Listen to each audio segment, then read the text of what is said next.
Prime Minister Narendra Modi, along with several other heads of state, currently in Tokyo there, attending the state funeral of former Japanese Prime Minister Shinzo Abe. Remember, he was the longest-serving Prime Minister of Japan. He was assassinated in July, where he was riddled with bullets. He was shot at while he was addressing a campaign rally in Nara. Several world leaders, including the Prime Minister, have descended upon Tokyo, where a state funeral is being held for the former Prime Minister of Japan. Just before the state funeral, we saw the Prime Minister holding a bilateral with his Japanese counterpart as well to strengthen ties between the two countries. But speaking about Shinzo Abe and the Prime Minister, he was someone that the Prime Minister often referred to as his dear friend, even when he left for Japan. And as he landed there this morning, he spoke of what a dear friend Shinzo Abe was, and which is why he is in Japan to pay his last respects to the fallen leader. Abhishek Jha, my colleague, is with us on the phone line. Abhishek, we are seeing the funeral arrangements that were made there. The funeral, of course, is underway as we speak of the former Japanese Prime Minister. But the attendance of Prime Minister Modi goes on to speak of the kind of relationship that the two leaders shared personally, not just about the two countries. Of course, we know that ever since Prime Minister had visited Japan as a Chief Minister of Gujarat in 2007, the relationship between India and Japan has been building up, and Prime Ministership of former Prime Minister Shinzo Abe made it a very strong one. India enjoys a very strong bilateral relationship with Japan, which has become the partner in other major groupings also, including the Quad, which is one of the very formal security and business architecture in the Indo-Pacific, where India has been able to play a very important role. And a lot of credit goes to Shinzo Abe for conceiving this idea and taking it forward also. So in that context, India-Japan bilateral ties has become very important. Prime Minister has said in his meeting with current Prime Minister Fumio Kishida that India misses Prime Minister Shinzo Abe. So this is a statement that tells how much important Shinzo Abe has been for India, how much dear friend Shinzo Abe has been for Prime Minister Modi. 3 years ago, when Prime Minister Modi had visited Japan on a bilateral visit, he was the first foreign dignitary who was accorded that personal reception at the home of the Prime Minister Shinzo Abe. So this tells the kind of personal chemistry both leaders enjoyed.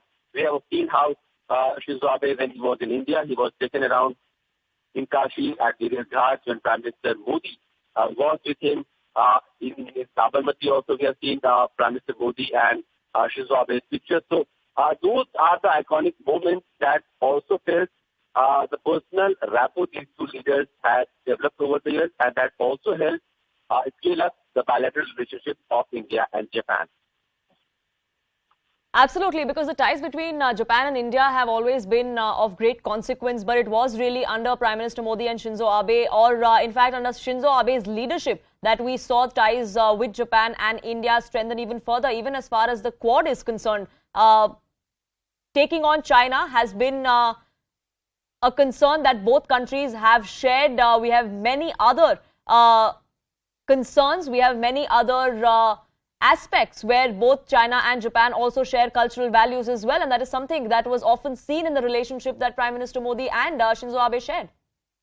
Of course, see, Japan, when we talk about Indo-Pacific, Shinzo Abe was the Prime Minister of Japan who created a coming-of-age diplomacy. He created a very good collaboration with USA. He brought Australia into the picture of Indo-Pacific. And now that Indo-Pacific, which has a common challenge and concern for all these four countries, India, USA, Japan, and Australia, was China. Shinzo Abe also created a contingency plan for Taiwan. We have seen recently how much of flared-up situation has been around Taiwan, where Chinese military were exercising and doing live fire drills. And some of those missiles had actually fallen into the special economic zone of Japan, because Japan and Taiwan shared their maritime boundaries. Japan did try to protest, but it was not heard of by Chinese side. So that was the kind of aggressor Japan was facing, and Shinzo Abe has envisioned a defense mechanism, a collaborative mechanism which can help contain those aggressors in that region of Japan's maritime boundaries. India is also facing that aggression. So it was a common concern and challenge which these two countries were also trying to address in a joint effort. Beyond that, we have seen Japan was trying to create capacity building. There has been a lot of shortage of skilled workers in Japan, and Japan was relying on India, who would be able to supply human resources to Japan, where Japan can use them as a worker, and that can create a better economy and prospect for Indians as well as Japanese also. Absolutely, and it's not just about Prime Minister Modi's personal connect with Shinzo Abe, but it was under Shinzo Abe's first prime ministerial tenure, really, when ties between India and Japan actually gathered momentum and flourished, isn't it, Abhishek? Because it was under Dr. Manmohan Singh as the Prime Minister as well, where we saw India actually being put in the heart of the foreign policy as far as the Indo-Pacific region was concerned. Of course, if we have to talk about Indo-Pacific, India has to be a major player with 1.3 billion of population and was fifth largest economy. India cannot be a part where Indo-Pacific are discussed. So when Shinzo Abe started this whole Indo-Pacific thing, it was started in the late 90s. And it started with a ministerial level talk, and soon it graduated to leadership summit level talk. We have seen during the time of and COVID, these leadership summits did take place virtually.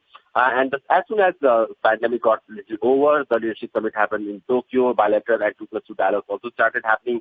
So that tells a story how Shinzo Abe was trying to create a new defense and security mechanism for Japan with the current geopolitical development that was taking place all around him. He was also trying to create a economic bond with India.